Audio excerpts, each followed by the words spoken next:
அத்தியாயம் 1. ஆதியும் லிசாவும் தங்களுக்குள் நடந்த அந்த சண்டைக்கு பிறகு ஒரு வழியாக சமாதானம் செய்து கொண்டார்கள். இப்பொழுது ஆதியின் அந்த புதிய பிளாட்டில் தான் ஆதியுடன் தங்கியிருக்கிறார் லிசா. இப்பொழுது 3 மாதம் கர்ப்பமாக இருக்கிறாள். அன்று ஒரு அழகான காலை பொழுது. ஆதி தன்னுடைய அந்த பெரிய பெட்டில் தூங்கிக் கொண்டிருந்தான். ஆனால் லிசா தூக்கமில்லாமல் பெட்டிலேயே அங்கும் இங்குமாக புரண்டு புரண்டு படுத்துக் கொண்டிருந்தாள். அவளுக்கு ஏதோ கொஞ்சம் அசௌகரியமாக இருந்தது.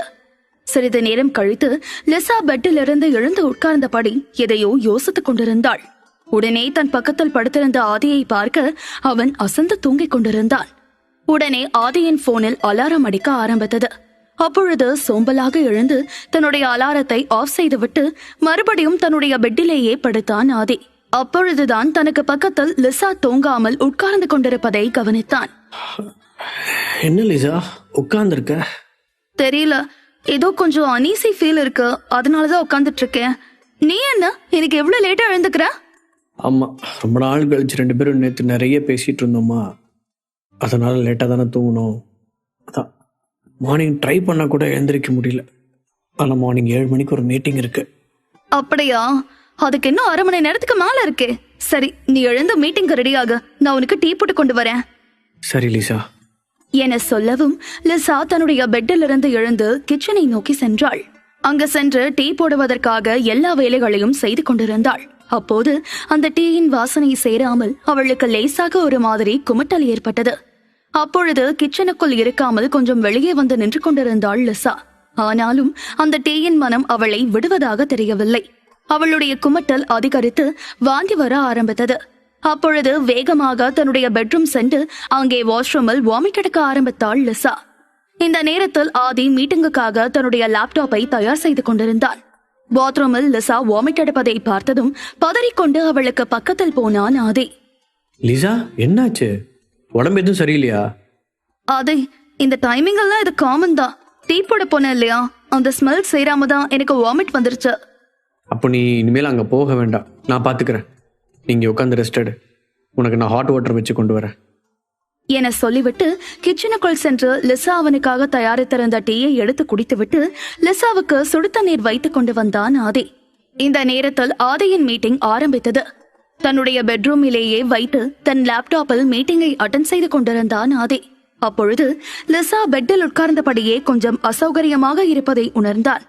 லிசாவின் முகம் வாடியும் அவள் பார்ப்பதற்கே மிகவும் சோர்வாகவும் இருந்தாள். தன்னுடைய கைகளால் தலையை அழுத்தி பிடித்துக் கொண்டிருந்தாள் லிசா. ஆதியின் முழு கவனமும் மீட்டிங்கில் இருந்தாலும் அவ்வப்போது லிசாவை பார்த்து கொண்டே இருந்தான். மீட்டிங் முடியவும் லேப்டாப்பை மூடி வைத்துவிட்டு வேகமாக லிசாவுக்கு பக்கத்தில் வந்து உட்கார்ந்தான். லிசா, நீ சரியா தூங்குனியா? முகம் எதுக்காக இவ்வளோ வாடி போயிருக்கு? நீ பார்க்கறதுக்கே ரொம்ப டயர்டா இருக்க. ஏதாவது உடம்பு சரியில்லையா? சொல்லு. ஒன்னும் இல்ல ஆதி, நான் நல்லா தான் தூங்குனேன். ஆனா என்னால ரொம்ப நேரம் தூங்க முடியல. ஏதோ தெரியல, ஒரு அனீசி ஃபீல் எனக்கு இருந்துகிட்டே இருக்கு. எனக்கே ரொம்ப டயர்டா இருக்கிற மாதிரி தான் இருக்கு. இதுல எப்படி கிளம்பி ஆபீஸ்க்கு போக போறேன்னு தெரியல. ஆஃபீஸுக்கு போக போறியா? இந்த நிலைமையில நீ ஆஃபீஸ்க்கு போய் எப்படி வேலை பார்ப்ப? நீ வீட்டிலே இரு, அதான் கரெக்டு. இங்கேயே இருந்து நல்லா ரெஸ்ட் எடு. நீ சரியா தூங்கல, அதனால தான் உனக்கு இந்த மாதிரி டயர்டா இருக்கு. சொல்லிவிட்டு அங்கு பக்கத்தில் இருந்த சுடு தண்ணீரை எடுத்து அவளுடைய கையில் கொடுத்தான் ஆதி. லிசாவும் அதை கையில் வாங்கி குடிக்க ஆரம்பித்தாள். ஆனால் அதை கைகளில் வைத்துக்கொண்டு ஆதியிடம் பேசிக் கொண்டிருக்கும் பொழுது திடீரென்று அவளுடைய கைகளில் நடுக்கம் ஏற்பட்டு அந்த கிளாஸ் கீழே விழுந்து தண்ணீரும் கொட்டியது. லிசா பார்த்து, தண்ணி ஓ மேல எதுவும் கொட்டிருச்சா? உனக்கு எதுவும் இல்லை தானே? நம்ம டாக்டர் கிட்ட போலாமா? இந்த நிலைமையில நீ ஆஃபீஸுக்கு வேற போய் வேலை பார்க்க போறியா? இல்ல, அது எனக்கு எதுவும் இல்ல. சாரி, அது இந்த மாதிரி நடந்ததே இல்ல. ஆனா இன்னைக்கு ஏன் இப்படி நடக்குதுன்னு எனக்கு புரியல. லிசா, நீ ஓகேவா இருக்கியா? நீ பார்க்கறதுக்கு ரொம்பவே டயர்டா இருக்க.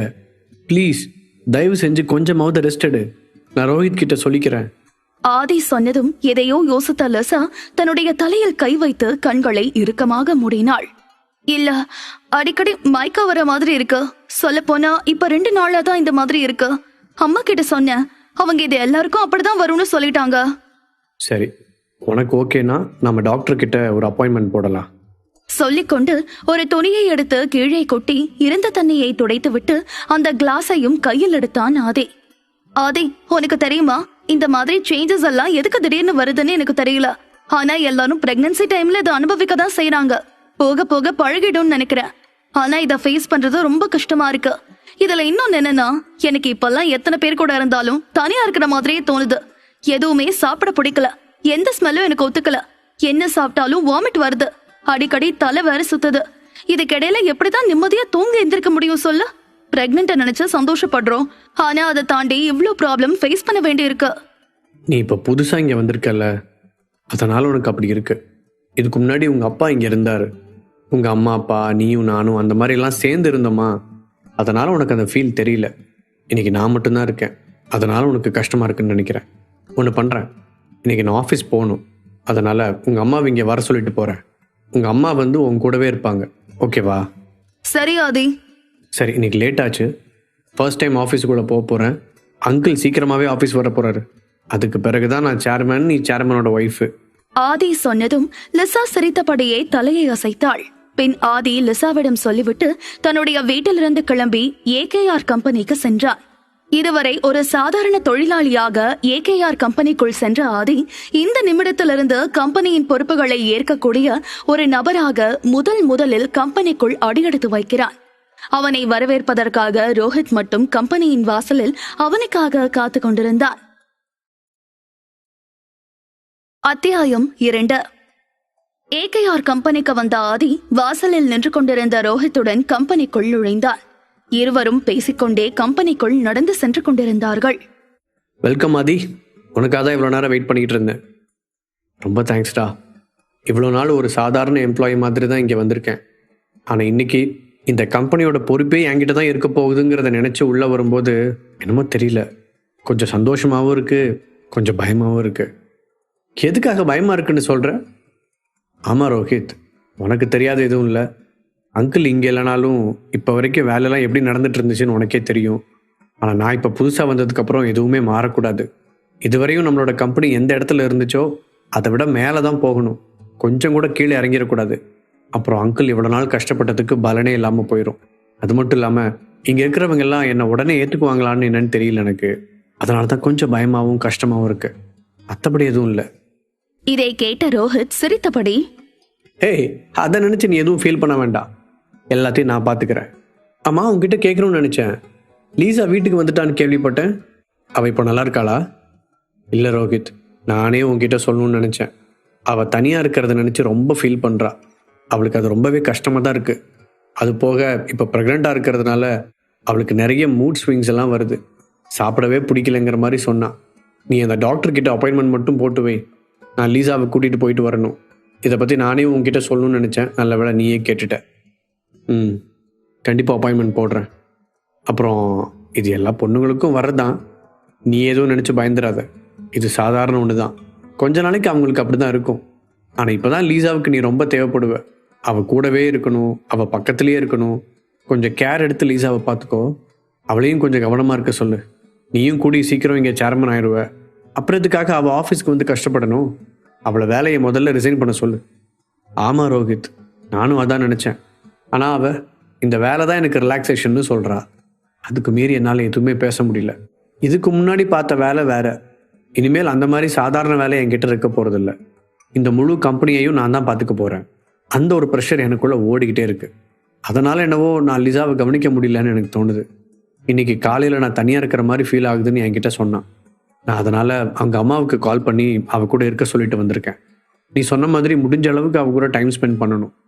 அப்போது அதுதான் பிரச்சனை. நீ ஒரே நேரத்தில் லீசாவையும் பார்த்துக்கணும், வேலையும் சமாளித்து தான் ஆகணும். எல்லாம் கொஞ்ச நாளைக்கு தான். நீ தான் சேர்மன் எல்லாருக்கும் தெரிஞ்சிருச்சுன்னா அதுக்கப்புறம் இந்த ப்ரெஷர் எல்லாம் இருக்காது. உனக்கு கீழே இருக்கிறவங்க மற்ற விஷயத்தை பார்த்துக்குவாங்க. அதுக்கப்புறம் நீ லீசா கூட நல்லா டைம் ஸ்பெண்ட் பண்ணலாம். இருந்தாலும் இந்த கொஞ்ச நாளைக்கு நீ அவளை பத்திரமா பார்த்துக்கோ. சரி, இப்போ நேராக சேர்மன் கேபினுக்கு ஒன்று கூட்டிகிட்டு போவா? இல்லை, அதெல்லாம் வேண்டாம். நானே உங்ககிட்ட சொல்லணும்னு நினச்சேன். அங்கிள் வந்து எல்லார்கிட்டையும் அனௌன்ஸ் பண்ணுற வரைக்கும் நான் உன்னோட கேபின்லேயே இருக்கேன். அப்புறம் யாருக்கும் இந்த விஷயம் தெரிய வேண்டாம் என சொல்லிவிட்டு இருவரும் ரோஹித் கேபினுக்குள் சென்று உட்கார்ந்தார்கள். இதே நேரத்தில் ஆதி லிசாவின் அம்மாவிற்கு போன் பண்ணி தன்னுடைய வீட்டிற்கு சென்று லிசாவிற்கு துணையாக இருக்கும்படி சொல்லியிருந்தான். அதனால் லிசாவின் அம்மா சுகந்தியும் ஆதியின் வீட்டிற்கு சென்றிருந்தார்கள். லிசா, நீ பாக்குறதுக்கே ரொம்ப டயர்டா இருக்க. காலையில சாப்பிட்டியா? அம்மா, எனக்கு எதுவும் சாப்பிட ஆசையா இல்ல. ஆதி கூட காலையில எவ்வளவோ கம்பல் பண்ணான். ஆனா என்னால சாப்பிடவே முடியலம்மா. என்ன சாப்பிட்டாலும் வாமிட் தான் வருது. எனக்கு ரொம்ப கஷ்டமா இருக்கு. இதை என்னால ஹேண்டில் பண்ணவே முடியல. இதை கேட்ட சுகந்தி தன்னுடைய கைகளால் லிசாவின் தலையை தழுவியபடியே, கஷ்டமாதான் லிசா இருக்கும். ஒரு குழந்தைய பெத்தெடுக்கிறதுங்கிறது சாதாரண விஷயம் கிடையாது. இந்த நேரத்துல நிறைய டிஃபிகல்டிஸ் வரும். அதெல்லாம் நம்ம ஃபேஸ் பண்ணி தான் ஆகணும். நமக்கு வேற வழியே கிடையாது. ஆனா அந்த நேரத்துல தான் நீ மனசு அளவுலயும் உடல் அளவுலயும் ரொம்ப ஹெல்த்தியா இருக்கணும். நீ நல்லா சாப்பிட்டாதான் உன்னோட வயித்துல இருக்கிற குழந்தை நல்ல ஆரோக்கியமா வளரும். அப்பப்ப அதுக்கு தேவையான எக்ஸசைஸ் எல்லாம் பண்ணிக்கலாம். கொஞ்சம் பாடி பெயினும் இருக்கும். நிறைய மூட் ஸ்விங்ஸ் வரும். இது உனக்கு மட்டும் இல்லடா. அப்ப நானும் வயிற்றுக்குள்ள இருந்தப்போ இந்த மாதிரி தான் உனக்கும் கஷ்டமா இருந்துச்சாமா? ஆமா, பின்ன இருக்காதா? சொல்ல போனா நானும் இதே அளவுக்கு கஷ்டப்பட்டேன். ஆனா உன்னை பாத்துக்கிறதுக்கு ஆதியும் நானும் இருக்கோம். என்னை பாக்குறதுக்கு உங்க அப்பாவை தவிர யாருமே இல்ல. பினான்சியலாவும் நாங்க அப்போ ரொம்ப கஷ்டப்பட்டோம். எனக்கு இப்ப எல்லாம் ஏதோ தனியா இருக்கிற மாதிரியே ஃபீலா இருக்குமா. நீ இங்கவே என் கூட இருக்கியா? அப்பாவையும் கூட்டிட்டு வந்துரு. நான் ஏன் இதை சொல்றேன்னா, ஆதியை விட்டுட்டு என்னால அங்க வர முடியாது. அவனுக்கு நம்மளை தவிர யாரும் கிடையாது. ஆனா நீயும் அப்பாவும் இங்க வந்தா அவன் ரொம்ப சந்தோஷப்படுவான். எனக்கும் தனியா இருக்கிற மாதிரி தோணாது. அதனாலதான் சொல்றேன். சரிம்மா, நான் இத பத்தி உங்க அப்பா கிட்ட பேசுறேன். நானும் ஆதி கிட்ட இத பத்தி பேசுறேம்மா. ஆனா ஆதி முன்ன மாதிரி இல்ல. இப்ப கம்பெனியோட பொறுப்பு ஃபுல்லா ஆதி கிட்ட தான் இருக்கான். அவன் வேலைன்னு ஓடிக்கிட்டே இருக்கான். காலையிலேயே மீட்டிங் அட்டென்ட் பண்ற அளவுக்கு பிஸி ஆயிட்டான். அதனால என்னோட கஷ்டத்தையும் அவன் கிட்ட சொல்லி அவனை கஷ்டப்படுத்த வேண்டாம்னு தோணுது. அது சரி, ஆனா நீ உன்னோட கஷ்டத்தை மறைக்கிறது சரி கிடையாது. நீ கண்டிப்பா ஆதி கிட்ட மனசு விட்டு பேசி ஆகணும். அது ரொம்ப முக்கியம் அந்த டைமிங்ல. சுகந்தி சொன்னதும் லிசாவும் தலையை அசைத்தாள். அம்மா, எனக்கு இங்க வீட்டுக்குள்ள இருந்து ஏதோ மூச்சு முட்டுற மாதிரி தோணுது. நம்ம வேணும்னா பிளாட்டுக்கு வெளியில அந்த பார்க்ல போய் சும்மா நடந்துட்டு வரலாமா? சரி வா, கீழே போய் அங்க உட்காந்துட்டு இருந்தா கொஞ்சம் காத்தோட்டமாவது இருக்கும். சொல்லிவிட்டு இருவரும் ஆதியின் வீட்டிலிருந்து கிளம்பி கீழே பார்க்குக்கு சென்று நடந்து கொண்டிருந்தார்கள். அந்த நேரத்தில் ஆதி ஆபீஸ்ல இருந்து கிளம்பி வீட்டிற்கு வந்தான். ரோஹத்தின் காரில் வந்த ஆதி அந்த பிளாட்டுக்குள் நுழையவுமே பார்க்கிங்கில் சுகந்தியும் லிசாவும் ஒரு பெஞ்சில் உட்கார்ந்து கொண்டிருப்பதை கவனித்தான். காரில் இருந்து இறங்கி ரோஹித்திடம் சொல்லிவிட்டு நேராக அவர்களை நோக்கி சென்றான் ஆதி. லிசா, என்னாச்சு? எதுக்காக இங்கே வந்து உட்காந்துருக்க? ரூம்ல ரெஸ்ட் எடுக்கலாம்ல? இல்ல ஆதி, வீட்டுக்குள்ளே இருக்கிறது எனக்கு என்னமோ மூச்சு முட்டுற மாதிரி ஃபீல் ஆகுது. வெளியில போனா கொஞ்சம் காத்தோட்டமா இருக்கும்னு அம்மா கிட்ட சொன்னேன். அம்மா தான் என்ன கூட்டிட்டு வந்தாங்க. இங்க வந்ததுக்கு அப்புறம் கொஞ்சம் ரிலாக்ஸ்டா இருக்கு. நீயும் இங்க உட்காரு, கொஞ்ச நேரம் இங்க இருந்துட்டு போலாம். லிசா சொல்லவும் ஆதி அவளுடைய கைகளை இறுக்கமாக பிடித்தபடி அவளுக்கு பக்கத்தில் உட்கார்ந்தான். அத்தியாயம் 3. சரி ஆதி, நீ வந்துட்டல்ல, நீ லிசாவை பாத்துக்கோ. லிசாவோட அப்பா ஆபீஸ்ல இருந்து வர நேரம்தான். நான் வீட்டுக்கு போனா சரியா இருக்கும். அப்புறம் நான் கிளம்புறேன். அப்புறம் சொல்ல மறந்துட்டேன், நானும் லிசாவோட அப்பாவும் ஒரு ஃபாரின் ட்ரிப் போக போறோம். அவங்க ஆபீஸ்ல பிளான் பண்ணிருக்காங்க. கல்யாணம் ஆகி இத்தனை வருஷத்துல இதுதான் ஃபர்ஸ்ட் டைம். நான் போயிட்டு ஒரு 3 மாசத்துல வந்துருவேன். அது வரையும் நீங்க இவ்வளவு பத்திரமா பாத்துக்கணும். சொல்லிவிட்டு அங்கிருந்து புறப்பட்டார். உங்க அம்மா இன்னைக்கு உன் கூட இருந்ததுனால இன்னைக்கு உனக்கு டே நல்லா போயிருக்கும்னு நினைக்கிறேன். ஆமா, நல்லாதான் போச்சு. ஆனா தினமும் அம்மாவால இங்க வந்துட்டு போயிட்டு இருக்க முடியாது இல்லையா? அதனால அம்மாவையும் அப்பாவையும் பேபி பிறக்கிற வரைக்கும் இங்க வந்து நம்ம கூட இருக்க சொல்லிருக்கேன். உனக்கு இதெல்லாம் எந்த பிரச்சனையும் இல்லதானே? ஏன்னா நான் உன்கிட்ட கேட்காம சொல்லிட்டேன். உனக்கு வேண்டாம்னா நான் அவங்க கிட்ட வர வேண்டாம்னு சொல்லிடுறேன். ஏய் லிசா, இதுல என்கிட்ட கேட்கறதுக்கு என்ன இருக்கு? அவங்க இங்க வந்திருந்தா எனக்கும் சந்தோஷம்தான். அது மட்டும் இல்லாம உனக்கு எது ஓகேவோ, உனக்கு சரின்னு தோணுச்சுன்னா அதை நீ தாராளமா பண்ணு. என்கிட்ட பெர்மிஷன் கேட்கணும்னு எந்த அவசியமும் இல்லை. அப்புறம் என்னால் உன் கூட டைம் ஸ்பெண்ட் பண்ண முடியலன்னு என் மேலே கோவப்படாத. அங்கிள் நான் தான் சேர்மன்னு எல்லாருக்கும் இன்ஃபார்ம் பண்ணிட்டாரு. அதனால ஆஃபீஸில் கூட கொஞ்சம் நிறையவே வேலை இருக்கு. எனக்கு புரியுது. நீ உன்னுடைய வேலையை பாரு. டைம் கிடைச்சா என் கூட ஸ்பெண்ட் பண்ணு. ஒன்னும் பிரச்சனை இல்ல. சரி, நம்ம வீட்டுக்கு போலாம். இருவரும் பேசிக்கொண்டே அங்கிருந்து எழுந்து தன்னுடைய வீட்டிற்கு சென்றார்கள். மறுநாள் ஆனது. ஆதி அனைவருக்கும் தெரிந்தபடி சேர்மனாக இன்று 2வது நாள் ஆபீஸுக்கு செல்கிறான். அவனை பிக்கப் செய்வதற்காக ரோஹித் பிளாட்டின் வாசலிலேயே காத்து கொண்டிருந்தான். லிசாவிடம் சொல்லிவிட்டு ஆதி தன்னுடைய பிளாட்டில் இருந்து இறங்கி ரோஹித்தின் காரில் ஏறி ரோஹித்தும் ஆதியும் ஒன்றாக AKR இண்டஸ்ட்ரீஸ் கம்பெனிக்கு சென்றார்கள். இதற்கு முன்பு போல் இல்லாமல் ஆதி இப்பொழுது ஒரு சேர்மன் துணியில் டிப் டாப்பாக இருந்தான். அவன் காரில் இருந்து இறங்கியதும் அந்த இடத்தில் நின்று கொண்டிருந்த 100க்கும் மேற்பட்ட கண்கள் ஆதியின் மேல்தான் இருந்தது. நேற்று கடைசி நிமிடத்தில் ஆதியின் அங்கிள், அதாவது ஏகேஆர் இண்டஸ்ட்ரீஸ் கம்பெனியின் சிஇஓவிடமிருந்து அனைவருக்கும் ஒரு அறிவிப்பு வந்தது. அந்த அறிவிப்பின்படி ஏகேஆர் இண்டஸ்ட்ரீஸுக்கு ஆதிதான் சேர்மேன் என்று தெரிவிக்கப்பட்டிருந்தது. அதனால் இன்று ஆதி நுழைந்ததுமே அந்த ஏகேஆர் இண்டஸ்ட்ரீஸ் கம்பெனியில் வேலை பார்க்கும் ஹையர் அபிஷியல்ஸ் அனைவரும் சேர்ந்து ஒரு மீட்டிங்கிற்கு அரேஞ்ச் செய்திருந்தார்கள். ஆதி ஆபீஸுக்குள் நுழைந்ததுமே நேராக அந்த கான்ஃபரன்ஸ் ஹாலுக்கு சென்றான். இதுவரை ஆதியை அந்த கம்பெனியில் எல்லாருக்கும் ஒரு சாதாரண தொழிலாளியாக மட்டுமே தெரிந்திருந்தது. இப்பொழுது திடீர் என்று இவன்தான் அந்த கம்பெனியின் சேர்மேன் என்று தெரிந்ததும் அனைவரும் தங்களுக்குள் லேசாக சலசலத்துக் கொண்டார்கள். அவர்கள் பேசிக்கொண்டே இருக்கும்போது ரோஹித் அந்த கான்ஃபரன்ஸ் ஹாலுக்குள் நுழைய அவனுக்கு பின்னால் ஆதி தான் போட்டிருந்த கூலிங் கிளாஸை கழட்டியபடியே உள்ளே வந்தான். ஆதி, நீதானா? ஆனா உன்னை இதுக்கு முன்னாடி இங்க ஏதோ சாதாரண வேலை பார்க்குற ஒரு ஆளா பார்த்த மாதிரி தான் எனக்கு ஞாபகம் இருக்கு. சரி, என்னவோ உன்னோட நல்ல நேரம். ஏகேஆர் இப்போ உன்னோட கையில. ஆனா இந்த கம்பெனிக்குள்ள என்ன மாதிரி பல வருஷமா வேலை பார்க்குற உன்னோட எக்ஸ்பீரியன்ஸ் ஆனவங்களும் இருக்கும். அதை மறந்துடாத. நீ ஏதாவது திடீர்னு முடிவெடுக்கிறேன்னா எங்ககிட்ட சேர்ந்து ஆலோசிக்கிறதுல தப்பில்லைன்னு நான் நினைப்பேன். ஏன்னா நீ திடீர்னு ஏதாவது சொல்லிட்டு போயிடுவ. அந்த முடிவு எங்களுக்கு பிரச்சனை ஆகிறதுக்கு வாய்ப்பு இருக்குல்ல. அதனால தான் சொல்கிறேன், நீ கொஞ்சம் எக்ஸ்பீரியன்ஸ் ஆகிற வரைக்கும் எங்ககிட்ட கேட்காம எந்த முடிவு எடுக்கக்கூடாதுன்றது என்னோட ஒரு ஒப்பீனியன். இது நீங்கள் ஏற்றுக்கிறதும் ஏற்றுக்காதும் உங்கள் இஷ்டம். இதை எதுக்காக சொல்கிறேன்னா, இந்த கம்பெனி மேலே எங்களுக்கும் ஒரு முக்கியமான பொறுப்பு இருக்குது. அதுக்காக தான் சொல்கிறேன். கரெக்டாக சொன்னீங்க சார். ஒரு சிலர் திடீர்னு நான் தான் சேர்மன், நான் தான் சிஇஓன்னு எங்கிருந்தோ கிளம்பி வந்துடுறாங்க. அவங்களுக்கு இந்த விஷயத்தில் அனுபவம் எதுவுமே இல்லாமல் தான் இருக்குது. ஆனால் அவங்க திடீர்னு எடுக்கிற ஒரு சின்ன சின்ன முடிவால் கூட ரொம்ப வருஷமாக இந்த கம்பெனிக்கு வேலை பார்த்துட்டு இருந்த நாம தான் அஃபெக்ட் ஆகுறோம். அது மட்டும் இல்லாமல் கம்பெனி உடனே மோசமான நிலைமைக்கு போயிடுது. ஸோ நீங்கள் சொன்ன முடிவை நான் ஆதரிக்கிறேன். நந்தகுமாரும் வினயும் பேசிக் கொண்டிருப்பதை கவனித்த ஆதி லேசாக சிரித்தபடியே அவர்களை நேராக பார்த்தான். அனுபவம் முக்கியம்தான், ஆனால் அதே நேரத்தில் புதுவிதமான ஐடியாஸும் கம்பெனியோட வளர்ச்சிக்கு ரொம்பவே முக்கியம். அதை யாரும் மறந்துட வேண்டாம். நான் எடுக்கிற ஒவ்வொரு முடிவும் மற்றவங்களுக்கு சாதகமாக இருக்குமோ இல்லையோ அது எனக்கு முக்கியம் கிடையாது. ஆனால் கம்பெனியோட வளர்ச்சிக்கு என்னோட முடிவு சாதகமாக இருக்கும். அப்புறம் நீங்கள் எல்லாரும் நான் புதுசாக வந்துட்டேன், எங்கிருந்தோ வந்துட்டேன்னு பேசலாம். ஆனால் யாரும் மறந்துட வேண்டாம், இது என்னோட அப்பாவோட கம்பெனி.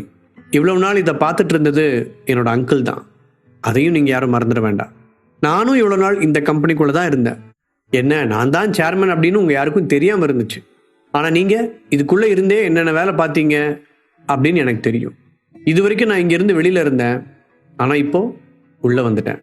இது வரைக்கும் இங்கே நடந்த தேவையில்லாத வேலைகள்லாம் இனிமேல் நடக்கவே கூடாது. அப்படி மீறி நடந்துச்சுன்னா என்ன பண்ணுவேன்னு நேரடியாக பார்ப்பீங்க. ஆதியின் இந்த வார்த்தைகளை கேட்டதும் அந்த இடத்தில் அமைதி நிலவியது. சில நிமிடங்களுக்கு பிறகு ஒரு சில நிர்வாகிகள் ஆதிக்கு ஆதரவு தெரிவித்தார்கள். ஆனால் நந்தகுமாரும் வினயும் ஒருவரை ஒருவர் அதிர்ச்சியாக பார்த்து கொண்டார்கள். இப்ப மீட்டிங் முடிஞ்சது, நீங்க எல்லாரும் உங்க இடத்துக்கு போய் உங்க வேலையை பார்க்கலாம் என ஆதி சொல்லவும் அனைவரும் கான்ஃபரன்ஸ் ஹாலில் இருந்து பிரிந்து அவரவர் வேலையை பார்க்க சென்றார்கள். ஆனால் அதற்கு பிறகு நந்தகுமாரும் வினயும் தனியாக சந்தித்தார்கள். பாத்தீங்களா சார், சிஇஓ அமெரிக்காவில் இருக்காரு. நம்ம இஷ்டத்துக்கு இந்த கம்பெனியை ஆட்டி படைக்கலாம், தெரிஞ்ச ஆட்களையா உள்ள வச்சுக்கலாம்னு நினச்சிக்கிட்டு இருந்தா திடீர்னு எங்கிருந்தோ ஒருத்தன் வரான் சேர்மன். இனிமேல் நம்மளோட பிளானெல்லாம் எதுவுமே இங்கே நடக்காது. நாமளும் இங்கே கொஞ்ச நாள் தான். பாருங்க, உங்கள் இடத்துக்கு அந்த ரோஹித் வந்துடுவான், என் இடத்துக்கு இன்னொருத்தன் வந்துடுவான். இதில் அவன் சொன்னதுக்கெல்லாம் எத்தனை பேர் தலையசைச்சாங்க பார்த்தீங்களா? அவன் சொன்னதுக்கு நீங்களும் நானும் மட்டும்தான் ஒத்து வரல.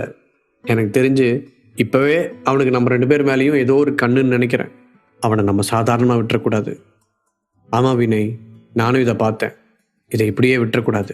அந்த ஆதி இவ்வளோ ஈஸியாக கம்பெனிக்குள்ளே நுழைஞ்சு எல்லாரையும் அவன் பக்கத்தில் திருப்பி பார்க்குறான். அதை ஈஸியாக நடக்க விடக்கூடாது. அதுக்கு என்கிட்ட ஒரு பிளான் இருக்குது. என்ன பிளான்? அவன் தான் சொன்னானே, தேவையில்லாமல் எதுவும் ட்ரை பண்ணாதீங்கன்னு. உனக்கு புரியலையா? எனக்கு என்னமோ நம்ம 2 பேரையும் பார்த்து தான் அதை சொன்ன மாதிரி இருந்துச்சு. நம்ம கம்பெனியோட முக்கியமான ஷேர் ஹோல்டர் எல்லாத்தையும் நாம் அவனுக்கு எதிராக திருப்புனா அவனால் என்ன பண்ண முடியும்? நீ சொல்கிறது சரிதான், ஆனால் எல்லாரும் இதுக்கு சம்மதிப்பாங்களா? நம்ம முடிவை எல்லாரும் ஆதரிப்பாங்களா என்ன? Join with Rajan Leon YT in Telegram to get faster update. Name: Rajan Leon YT. அத்தியாயம் 4. மற்றவங்களை விட்டு தள்ளுங்க. சதீஷ் வர்மா அவர் கேட்பார். அவர் ஒரு ஆள் நம்ம பக்கம் வந்துட்டாருன்னா மற்றவங்க எல்லாரையும் நம்ம கேள்வி கேட்க வேண்டிய அவசியமே கிடையாது.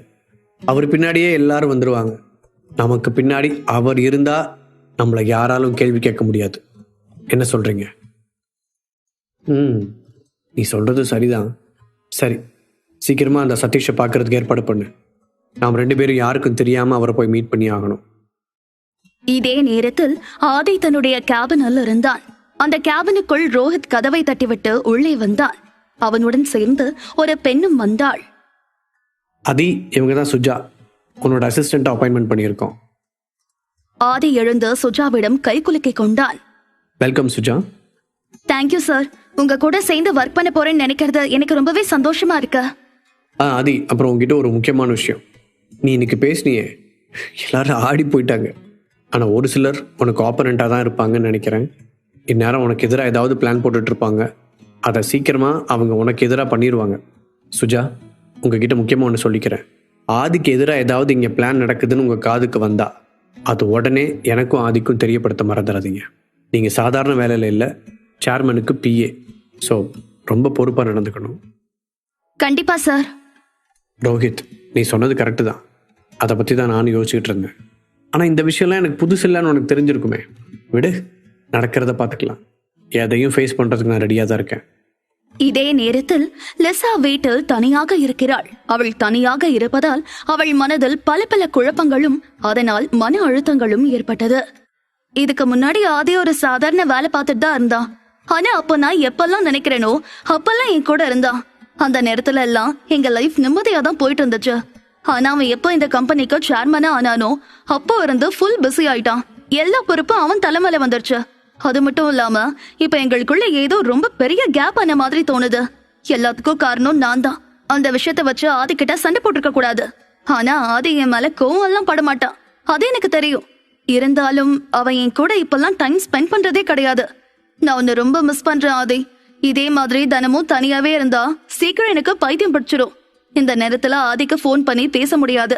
ஏதாவது மீட்டிங் அது இதுன்னு இருக்கும். அவனை டிஸ்டர்ப் பண்ண வேண்டாம். நம்ம அம்மாவுக்கு மெசேஜ் பண்ணி பேசலாம். உடனே தன்னுடைய போனை எடுத்த லிசா தன்னுடைய அம்மாவின் நம்பருக்கு ஒரு மெசேஜை அனுப்பினாள். மா, உன்கிட்ட பேசணும். எனக்கு ரொம்ப தனியா இருக்கிற மாதிரி தோணுது. நீ ஃப்ரீயா இருந்தா எனக்கு போன் பண்ண என்று மெசேஜ் அனுப்பிவிட்டு தன்னுடைய அம்மாவின் பதிலுக்காக காத்திருந்தாள். ஆனால் தன்னுடைய அம்மாவிடமிருந்து பதில் வரவே இல்லை. என்ன, அம்மா கிட்ட இருந்து இன்னும் ரிப்ளை வரவே இல்ல? சரி, அவங்களுக்கு ஏதாவது வேலை இருக்கும். கீழே பார்க்ல போய் கொஞ்ச நேரம் ரிலாக்ஸ் பண்ணிட்டு வரலாம் என்ன நினைத்த அவள் தன்னுடைய வீட்டிலிருந்து கிளம்பி பிளாட்டுக்கு வெளியில் இருக்கும் பார்க்கிங்கில் சென்று உட்கார்ந்தாள். அங்கே உட்கார்ந்து தன்னுடைய போனை எடுத்து பார்த்து கொண்டிருந்தாள். சிறிது நேரத்திற்கு பிறகு தன்னுடைய அம்மாவிடமிருந்து ஒரு பதில் வந்தது. லெசா, நானும் அப்பாவும் ட்ரிப்புக்கு கிளம்பிட்டு இருக்கோம். நாங்க ஊருக்கு போயிட்டு வந்து உன் வீட்டுல தான் ஸ்டே பண்ண போறோம். நான் அப்பா கிட்ட பேசிட்டேன், கொஞ்ச நாள் அட்ஜஸ்ட் பண்ணிக்கோ என்று பதில் வந்திருந்தது. அப்பொழுது அந்த நேரத்தில் அவளுக்கு அருகில் ஒரு புதுவிதமான கருப்பு நிற கார் ஒன்று நின்று கொண்டிருந்தது. அதுவரை போனை பார்த்து கொண்டிருந்த லெசாவின் பார்வை அந்த காரை நோக்கி திரும்பியதும் அந்த கார் கொஞ்சம் கொஞ்சமாக நகரத் தொடங்கியது. ஆனால் லெசா இதை பெரிதாக கண்டு கொள்ளவில்லை. அவள் மனதில் 1000 எண்ணங்கள் ஓடிக்கொண்டிருந்ததால் அந்த காரை அவள் பெரிய விஷயமாக எடுத்துக்கொள்ளவில்லை. அது ரொம்ப பெரிய அபார்ட்மெண்ட், அதனால் கார் இல்லாத வீடுகளையே பார்க்க முடியாது. யாராவது இங்கே காரை நிறுத்தியிருப்பார்கள் என்று அவள் நினைத்து கொண்டிருந்தாள். ஆனாலும் லெசாவின் மனதிற்குள் யாரோ ஒருவர் தன்னை எங்கிருந்தோ பார்த்து கொண்டிருப்பது போல ஒரு பிம்பம் தோன்றியது. யாரோ எங்கிருந்தோ என்ன பாக்குற மாதிரி தோணுது. ஆனா இந்த இடத்துல நிறைய பேர் இருக்காங்க. நான் தான் எனக்கு இருக்கிற பிரஷர்ல ஏதேதோ யோசிக்கிறேன் போல. ஆனால் லெசா யோசித்துக் கொண்டிருப்பது சரிதான் என்று அவளுக்கு புரியவே இல்லை. அந்த சாயங்கால நேரத்தில் அவளுக்கு கொஞ்சம் தள்ளி நின்று கொண்டிருந்த கருப்பு நிற கார் இந்த நேரத்திலும் அதே இடத்தில் நின்று கொண்டிருந்தது. ஆனாலும் இந்த நேரத்திலும் லிசா அந்த காரை பெரிய விஷயமாக எடுத்துக்கொள்ளவில்லை. லிசா இரவு 8 மணிக்கு மேலானதால் அந்த பார்க்கில் இருந்து எழுந்து வீட்டிற்கு நடக்க ஆரம்பித்தாள். வீட்டிற்கு சென்ற லிசா ஆதியின் வருகைக்காக காத்து கொண்டிருந்தாள். வீட்டில் தனியாக இருந்தவள் ஹாலில் உட்கார்ந்திருந்தாள். அப்பொழுது லிசா யதார்த்தமாக திரும்பி பார்க்க வாசலில் யாரோ ஒரு நபர் நிற்பது போன்ற ஒரு பிம்பம் தோன்றியது. வெளியில யாரோ நிக்கிற மாதிரி இருக்கே, ஆதி வந்துட்டானோ? சரி, போய் கதவை திறந்து பார்க்கலாம் என்று சொல்லிக்கொண்டே வாசலுக்கு சென்று கதவை திறந்து பார்த்தவளுக்கு அதிர்ச்சிதான் காத்திருந்தது. ஆனால் அவள் வீட்டிற்குள் இருக்கும்போது வாசலில் இருந்த நிழல் இப்பொழுது காணாமல் போனது. அந்த இடத்தில் யாருமே இல்லை. கதவை திறந்து சுற்றி முற்றி பார்த்தவளுக்கு யாரும் இல்லை என்பதனால் கதவை மறுபடியும் பூட்டிவிட்டு வீட்டிற்கு சென்றாள். அவள் உட்காருவதற்காக சோஃபாவுக்கு பக்கத்தில் போகவும் அங்கே டேபிளில் வைக்கப்பட்டிருந்த அவளுடைய போன் ஒலிக்க ஆரம்பித்தது. அந்த போனை எடுத்து பார்த்தாள் லிசா. இதென்ன புது நம்பர்ல இருந்து கால் வந்திருக்கு? யார் நம்பரா இருக்கும்? சரி, அட்டென்ட் பண்ணி பேசலாம் என்று நினைத்தபடியே போனை அட்டென்ட் செய்து காதில் வைத்தாள். ஹலோ, யாரு? லிசாவின் கேள்விக்கு மறுபக்கத்திலிருந்து எந்த பதிலும் வரவில்லை. அதற்கு பதில் வேகமான மூச்சுக்காற்று மட்டுமே அந்த போனில் ஒலித்தது. லிசா மறுபடியும் உரத்த குரலில் பேச ஆரம்பித்தாள். ஹலோ, யாரு? போன் பண்ணிட்டு பேசாம இருக்கீங்க? என்ன வேணும் உங்களுக்கு? ஆனால் இந்த முறை போனின் மறுபக்கத்திலிருந்து அந்த மூச்சுக்காற்றின் வேகம் அதிகரித்ததால் அவளுக்கு மனதிற்குள் ஒருவித பயம் தோன்றியது. உடனே எரிச்சலுடன் போனை கட் பண்ணி மறுபடியும் டேபிளின் மேல் வைத்தாள். அப்பொழுது திடீரென்று கதவை பலமாக தட்டும் சத்தம் கேட்டது. அதிர்ந்து திரும்பியவளுக்கு மேலும் பயம் அதிகமானது. வீட்டிற்குள் இருந்தபடியே, யாரு? எதுக்காக இப்படி கதவை தட்டிட்டு இருக்கீங்க? உங்களுக்கு என்ன வேணும்? லிசா கேட்டுக்கொண்டே இருக்க கதவுக்கு பின்புறமாக இருந்து எந்த பதிலும் வரவே இல்லை. ஆனால் லிசாவின் குரலை கேட்டதும் அந்த தட்டும் சத்தம் மொத்தமாக நின்றது. ஒருவித பதட்டத்துடனேயே தன்னுடைய பெட்ரூமுக்கு சென்று பெட்டில் படுத்திருந்தாள் லிசா. ஆனால் அவளுக்கு அந்த போனையும் அந்த வாசலில் யாரோ கதவு தட்டிய சத்தத்தையும் நினைத்து அன்றைய நாள் தூக்கமே வரவில்லை. நேரம் செல்ல செல்ல தன்னை அறியாமல் தூங்க ஆரம்பித்தாள் லிசா. ஆதி வீட்டிற்கு வரும்பொழுது லிசா தூங்கிக் கொண்டிருந்தாள். அதனால் ஆதி அவளை எழுப்பாமல் அவளுக்கு பக்கத்திலேயே படுத்து தூங்க ஆரம்பித்தான். அத்தியாயம் 5. மறுநாள் காலை விடைந்தது. ஆதி வழக்கம் போலவே சீக்கிரமாக எழும்பி தன்னுடைய அன்றாட வேலைகளை எல்லாம் முடித்துவிட்டு லிசாவுக்காக காலை உணவையும் செய்து வைத்துவிட்டு ஆபீஸுக்கு செல்வதற்காக அவசர அவசரமாக கிளம்பிக் கொண்டிருந்தான். அவன் சட்டையை மாட்டிக்கொண்டிருக்கும் பொழுது லிசா மெதுவாக எழுந்து அவனுக்கு பக்கத்தில் சென்றாள். கண்ணாடிக்கு முன்பாக ஆதி நின்று தன்னுடைய உடைகளை மாற்றிக் கொண்டிருந்தான். அப்பொழுது அவனுக்கு பின்னாடி நின்று அவனை பார்த்து கொண்டிருந்த லிசா அவனுடைய தோளில் கை வைத்து மெல்லிய குரலில், ஆதி, எனக்கு ஒரு விஷயம் சொல்லணும். ஓகே லிசா, சொல்லு. நேத்து ராத்திரி யாரோ வீட்டுக்கு முன்னாடி நின்னுட்டு இருந்த மாதிரி நிழல் தெரிஞ்சுச்சு. நான் நீதான் வந்து வாசல்ல நிக்கிறேன்னு நினைச்சு கதவை போய் திறந்து பார்த்தேன். ஆனா அப்ப அங்க யாருமே கிடையாது. மறுபடியும் வீட்டுக்குள்ள வந்து உட்கார்ந்ததுமே ஒரு புது நம்பர்ல இருந்து போன் வந்தது. அந்த போன் அட்டென்ட் பண்ணா எந்த ஒரு குரலும் கேட்கல. ஒரு மூச்சு விடுற சத்தம் மட்டும் தான் கேட்டுச்சு. நான் கடுப்புல போன் கட் பண்ணி நிம்மதியா உட்காந்தா கதவை யாரோ வேகமா தட்ட ஆரம்பிச்சுட்டாங்க. எனக்கு ரொம்ப பயமாயிடுச்சு. அதுக்கப்புறம் யாரு உங்களுக்கு என்ன வேணும்னு நானும் கத்துனேன். அப்புறமா தட்டாம நிறுத்திட்டு போயிட்டாங்க. யாரு என்னன்னு தெரியல ஆதி. எனக்கு ரொம்ப பயமா இருக்கு. நேத்து பார்க்ல உட்காந்துட்டு இருக்கும் போது கூட யாரோ என்ன பாத்துட்டு இருக்கிற மாதிரியே தோணுச்சு. அந்த பயத்திலே எனக்கு ரொம்ப நேரம் தூக்கமே வரல. ஆனா நீ வந்ததும் சொல்லணும்னு நினைச்சேன். எப்படியோ தூங்கிட்டேன் போல. இல்லனா நைட்டே இத பத்தி உன்கிட்ட சொல்லிருப்ப. இதை கேட்ட ஆதி சிரித்தான். லிசா, நீ இப்போ மன அழுத்தத்தில் இருக்கிற. அதனாலதான் உனக்கு இந்த மாதிரிலாம் தோணுது. நீயே யோசிச்சு பாரு. இருக்கிற வேலையெல்லாம் விட்டுட்டு நம்மளை யாராவது உட்காந்து கவனிச்சிட்டு இருப்பாங்களா? இந்த உலகத்தில் நாம் மட்டும் பிஸியாக இல்லை லிசா.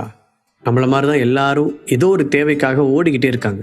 இன்னும் சொல்லப்போனால், நான் வேலைக்கு போக ஆரம்பித்ததுக்கப்புறம் என்னாலையும் உன் கூட டைம் ஸ்பெண்ட் பண்ண முடியல. இதில் எப்படி இன்னொரு ஆள் நம்மளை கவனிச்சிக்கிட்டு இருப்பாங்கன்னு நீ நினைக்கிற? அதெல்லாம் ஒன்றும் இல்லை. எதையும் நினச்சி பயப்படாத. ஏதாவதுனா உடனே எனக்கு கால் பண்ணு, சரியா? நீ என்ன அதை சொல்ல வர? நான் தான் இதையோ யோசிச்சுட்டு இருக்கேன்னு சொல்றியா? இதை நீ சாதாரணமா நினைச்சிட்டு இருக்க. வேணும்னா என்னோட போன் எடுத்து பாரு. புது நம்பர்ல இருந்து ராத்திரி ஒரு போன் எனக்கு வந்துச்சு.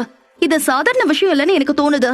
லிசா சொன்னதை கேட்ட ஆதி தலையை சொரிந்தபடியே நின்றான். சரி சரி, நீ பதட்டப்படாத. நீ இப்போ தனியா இல்லை, சரியா?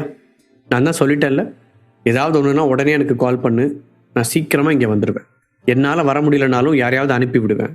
எதை நினைச்சும் பயப்படாத என சொல்லிவிட்டு ஆபீஸுக்கு புறப்பட்டான். ஆனால் லிசாவோ ஆதி தன்னுடைய வார்த்தைகளுக்கு மதிப்பு கொடுக்காததினாலும் தன்னுடைய வார்த்தைகளை அவன் நம்பாததினாலும் லிசா வருத்தமடைந்தாள். அன்றைய நாள் சாயங்காலமும் லிசா வீட்டில் தன்னுடைய பெட்டில் உட்கார்ந்து கொண்டு முந்தைய நாள் நடந்த விஷயங்களை நினைத்து யோசித்துக் கொண்டிருந்தாள். வீட்டுக்குள்ள இருக்கிறதுக்கு ஒரு மாதிரி தான் இருக்கு.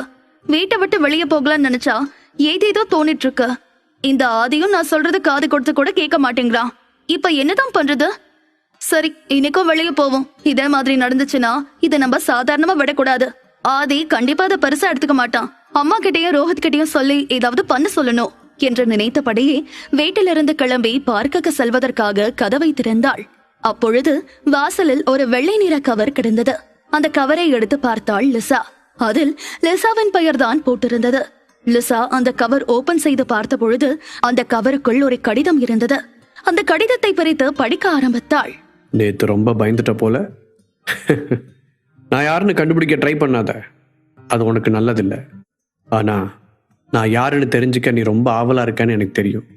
உன் புருஷனுக்கு நிறைய எதிரிங்க இருக்காங்க, அதுல நானும் ஒரு ஆள் தான். முடிஞ்சா எனக்கு கண்டுபிடி என எழுதியிருந்தது. இதை படித்ததால் லிசா இப்போது உண்மையாகவே பயந்தாள். அவள் இந்த விஷயத்தை போன் செய்து தன்னுடைய அம்மாவிற்கும் ஆதிக்கும் சொல்லலாம் என்று போனை கையில் எடுத்தாள். ஆனால் எதையோ நினைத்தவள் அந்த போனை மறுபடியும் டேபிளிலேயே வைத்தாள். இந்த லெட்டர்ல இப்படி எழுதிருக்க, இது யாரா இருக்கும்? இது ஆதிக்கிட்ட சொல்லலாமா? அம்மா கிட்ட சொன்னா கண்டிப்பா அவங்க பயந்துருவாங்க. ஆதி வீட்டுக்கு வரவும் இத கண்டிப்பா அவன் கிட்ட காட்டணும். நிறைய எதிரிங்க இருக்காங்கன்னா ஆதிக்கு அந்த மாதிரி யார் இருக்காங்க? இது காரணம் யாரா இருக்கும்? அவனோட கம்பெனில யாராவது இந்த மாதிரி பிரச்சனை பண்றாங்களா? ஆனா அவங்க எதுக்காக ஆதிய விட்டுட்டு எனக்கு இந்த மாதிரி லெட்டர் போடணும் என யோசித்துக் கொண்டிருந்தாள். இதே நேரத்தில் ஆதி ஒரு பிசினஸ் மீட்டிங்கிற்காக ஒரு பெரிய ஹோட்டலுக்கு சென்றிருந்தான். அந்த ஹோட்டலில் தன்னுடைய பிசினஸ் மீட்டை முடித்துவிட்டு வெளியில் வந்து கொண்டிருந்தான். அப்பொழுது அவன் காருக்குள் ஏறுவதற்காக போகும்போது பின்னாடி இருந்து ஒரு குரல் அவனை அழைத்தது. ஆதி! அந்த குரலை கேட்டதும் ஆதி வேகமாக திரும்பி பார்த்தான். தன்னை அழைத்த பெண்ணை திரும்பி பார்த்தவனுக்கு கொஞ்சம் அதிர்ச்சியாகத்தான் இருந்தது. தன் வாழ்க்கையில் இனி தேவையில்லை என்று ஆதி ஒதுக்கியவள்தான் அவள். நீண்ட வருடங்களாக அவளுடைய நினைப்பே இல்லாமல் இருந்தவனுக்கு அவள் மறுபடியும் தனக்கு முன்பாக இருப்பது கொஞ்சம் அதிர்ச்சியாகத்தான் இருந்தது. தான் போட்டிருந்த கண்ணாடியை கழட்டியபடியே கண்களில் அதிர்ச்சியை காட்டிய ஆதி அந்த பெண்ணை பார்த்து பேச ஆரம்பித்தான். மீரா, நீயா? ஆமா ஆதி, நானேதான். ஒரு சின்ன மீட்டிங்காக வந்தேன். நீங்க இங்க எப்படி? நான் உங்களை எதிர்பார்க்கவே இல்ல. அவளுடைய வார்த்தைகளை கேட்ட ஆதி சில நிமிடங்கள் பதில் எதுவும் பேசாமல் உறைந்து நின்றான். அந்த சில நிமிடங்களில் அவனுடைய மூளையில் அவனுடைய பழைய நினைவுகள் எல்லாம் ஒரு மின்னல் போல ஓடிக்கொண்டிருந்தது. ஆதி பதில் எதுவும் பேசாமல் இருப்பதை பார்த்த மீரா அவனுடைய கைகளை பிடித்து உலுக்கி, ஆதி என்னாச்சு? நான் பேசிட்டு இருக்கேன், நீங்க அப்படியே நிக்கிறீங்களே. அது அது வந்து மீரா, நீ இங்கே எப்படி? ஆமா, நான் தான் சொன்னனே, ஒரு சின்ன மீட்டிங்காக வந்தேன். ஆனா இங்க எனக்கு இவ்வளவு பெரிய சர்ப்ரைஸ் இருக்கும்னு நான் நினைச்சு கூட பாக்கல. உங்களை பார்த்ததுல எனக்கு ரொம்ப சந்தோஷம். இப்பெல்லாம் கொஞ்ச நாளா உங்களை பார்க்கணும்னு தோணுது. ஆனா இப்படி ஒரு மீட்டிங்க நான் எதிர்பார்க்கவே இல்ல. அவளுடைய வார்த்தைகளை கேட்ட ஆதி கொஞ்சம் கடுப்பாக உணர்ந்தாள். ஓகே ஓகே, எப்படி இருக்க நீ? அப்புறம் நானும் உன்னை இங்க எதிர்பார்க்கல. நான் நல்லா இருக்கேன், நீங்களும் நல்லாதான் இருக்கீங்கன்னு எனக்கு தெரிஞ்சிருச்சு. இனிமே நம்ம அடிக்கடி மீட் பண்ணிக்குவோம்னு எனக்கு தோணுது. மறுபடியும் நம்ம விட்ட இடத்துல இருந்து ஆரம்பிக்கலாம். அப்புறம் இப்ப நீங்க கிளம்பிட்டீங்கன்னு நினைக்கிறேன். இருக்கட்டும், நாளைக்கு நம்மளோட காதல் ஆரம்பிச்சா அந்த காஃபி ஷாப்ல மீட் பண்ணலாம். எனக்காக நீங்க வருவீங்கன்னு நான் நம்புறேன். இப்ப நான் கிளம்புறேன்.